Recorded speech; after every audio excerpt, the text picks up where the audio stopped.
Dr. John Bruni, caught up in traffic, but he is here. Dr. John, are you well? I am very well, Jeremy. Yes. What are you a doctor of, by the way? Strategic studies. Strategic studies. I like the sound of that. Yes, my PhD was on Australian weapons procurement. Why do we buy the weapons we do? Well, funny you should bring that up. That's a very good question. Often I'm asking the same damn question. Yeah. Do you have any inkling as to what is in this AUKUS contract? Well, as much as you and everyone else around the table probably does. Look, it's a movable feast. It's funny because last night, not last night, the night before. Was it the night before? God, I don't know. Time flies so much. But anyway, we recorded a podcast with a friend of the show out of Dubai. This is Focus. This is the Focus podcast. So we were talking about AUKUS. And it was an amazing discussion because we were talking about the cost of modern warfare. And then I said to this guy, who's an American, and I said, well, look, you guys in America, you treat your friends like you treat your enemies. So now all of a sudden, first I thought, actually, and this is completely my bad, but I think that most people probably fell into this trap. Maybe it was the Mandela effect or something. I'm not sure. But I was under the impression that we were spending a few $1 billion on getting 3 brand new Virginia-class submarines. Yes. But then it was told to us that, no, you don't understand. We were only going to ever get 1 brand new and 2 second-hand. I never heard that. Well, neither did I. But so I think someone was gaslighting us along the way here, quite frankly. But anyway, look, that's just my opinion. Did the Yanks do the dirty on us, or were we so stupid as to sign some sort of not clearly defined agreement?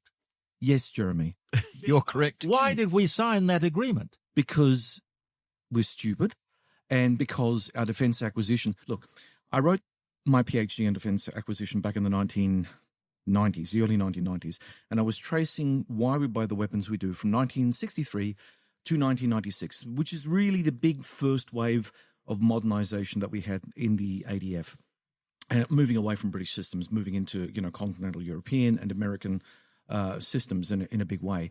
And frankly, while we have had some success in our acquisition cycle, if you will, there have been more failures than successes, and every failure is like the government of the day screwing around with taxpayers' money and thinking, well, don't worry, we can absorb this little hit to our bottom line, no problems. It's defence, and much of it is classified, so it's not for us, the poor plebe paying for it. It's not up to us to have any idea of what the government is doing, right? Because see, this is the other thing that I really hate about the system that we have here.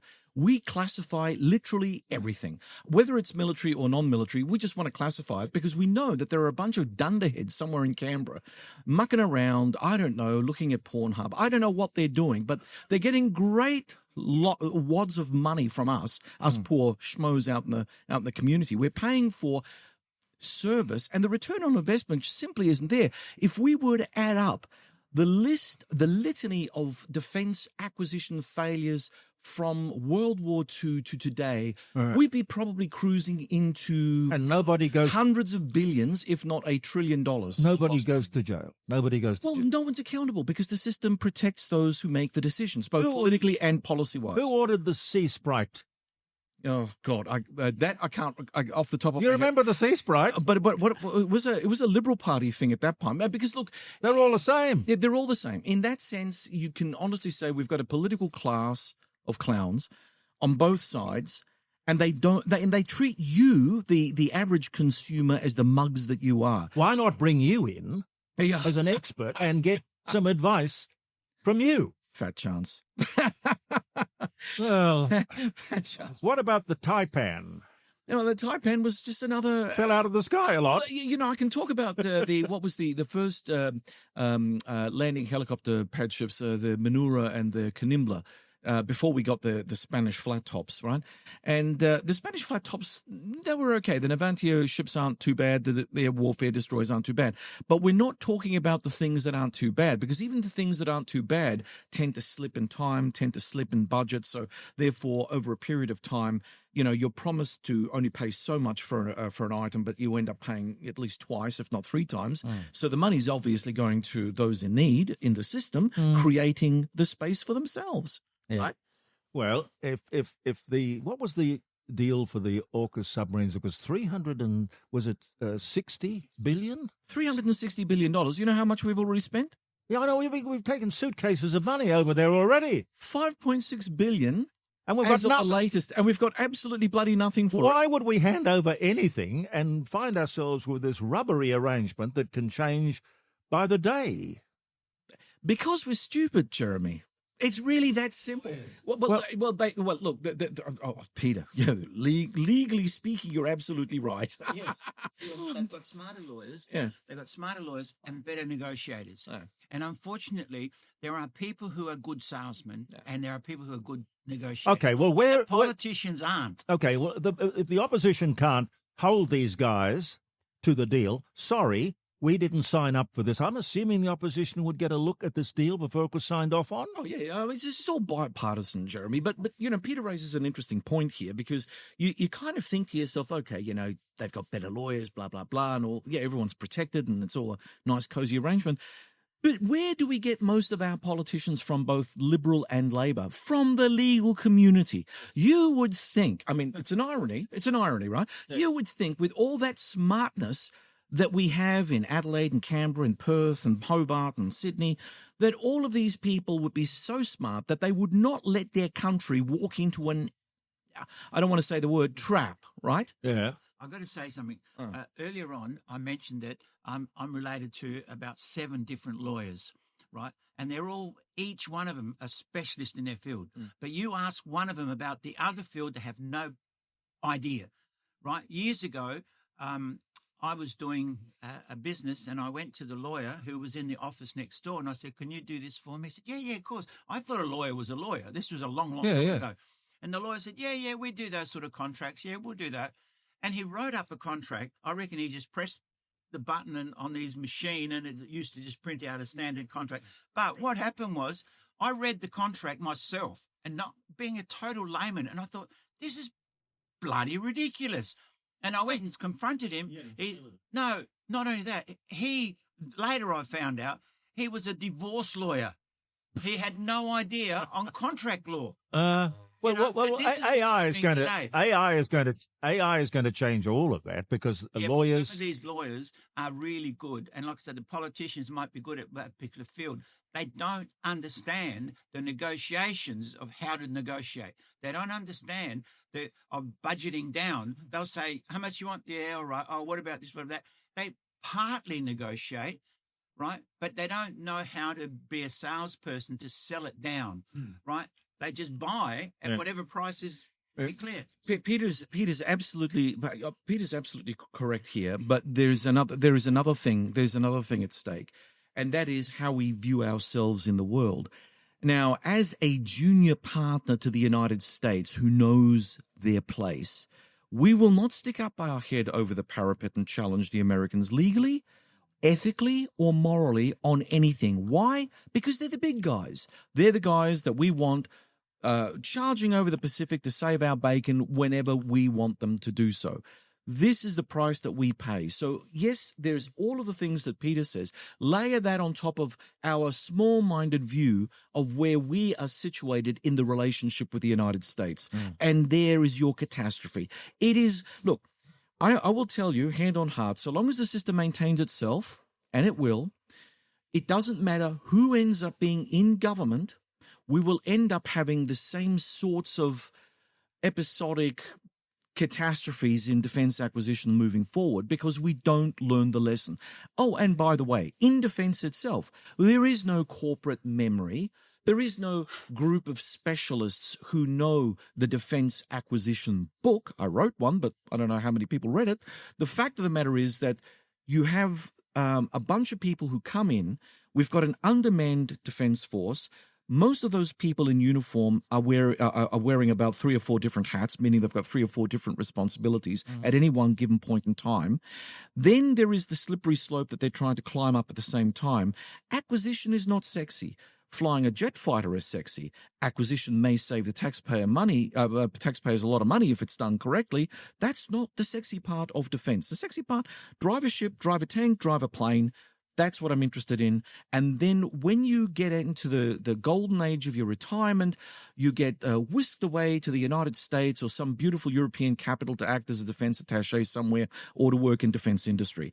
This is a corrupt system. Let it not be said that these people are purely trying to defend Australia. They're defending a system, that has metastasized and destroyed our defense capability. And now we've got governments, promising this, that, and the other. And what are they doing? They're spending billions of dollars on flights of fancy that we may never see. So who will be accountable? I mean, I would go so far as to say, if I had godlike powers, I'd put Scott Morrison in this chair right here and say, how dare you get us involved in AUKUS? But did you not think this thing through, you idiot? But isn't that the role of the media in all of this? The fourth estate is in the back pocket of the parties. Look, how many, when I grew up, I mean, like, bloody 60 years old now, God damn it. But anyway, when I was a kid... Don't grow up. No, Don't grow up. No, I won't. When I was a kid growing up, we had the 3 TV stations, we had the ABC, and then SBS came along. There was no streaming service. Funnily enough, we had a lot of journalists. They were integrated in the state and territory system. It was decentralized, and people were not afraid of going after crap when it happened, right? That was what journalism was. It was the fourth estate, Jeremy. And you were part of it. Yep, that's right. Competitive Correct. journalism. Correct. You had to go out there and get the story, Yeah, right. Now, because we've streamlined our processes, we've got, I heard somewhere, I think a friend of mine said to me that they're going to close the ABC studios down at Collinswood because it's just... nobody there. Yeah, it's empty. Beautiful real estate. It's a great opportunity. Terrific. But we've now pared down the TV stations here in Adelaide to tiny little buildings because, of course, technology has taken over where the big studios once lived. But that's not the point. They're also reducing the staff, which means that you don't have enough people doing the fourth estate job in Adelaide anymore. No. Most of our news comes from interstate. That's how bad things are, right? So as we're concentrating power, and those few legacy media outlets that are left are in the back pocket of the political parties, and they act as propagandists. Yeah. They act as not wanting to get to the truth for the public. No. They act in favor of those in charge, and that is a problem. The media release comes out, and it just merely gets reprinted. Absolutely. Yeah. There were some fantastic political journalists that I can remember. And they held the government to account. They put fear into the hearts of these people. The other day I had Shane Yin on the program, and when he was working for Channel 9 as a reporter or a journalist and cameraman, he would say that the politicians were afraid of the investigative reporters because investigative reporters dug in deep and got to the real issue. Yep. Today, unfortunately, I'm involved with a couple of different political parties, helping them out and doing things. Yeah. We got what they call bots now. I don't even understand it, but this AI and this computer, what you do, as soon as you put something on and they don't like it, they'll get 100,000 people bombing it, sort of thing. Right? This is how I understand it. Yeah. So what happens is they write something about me and somebody likes me. They go, oh, wow, forward, share. If they write something they don't like, they say, oh, well, let's bomb this, boom, boom, boom, and they explode it. So what happens is it's called bot or something.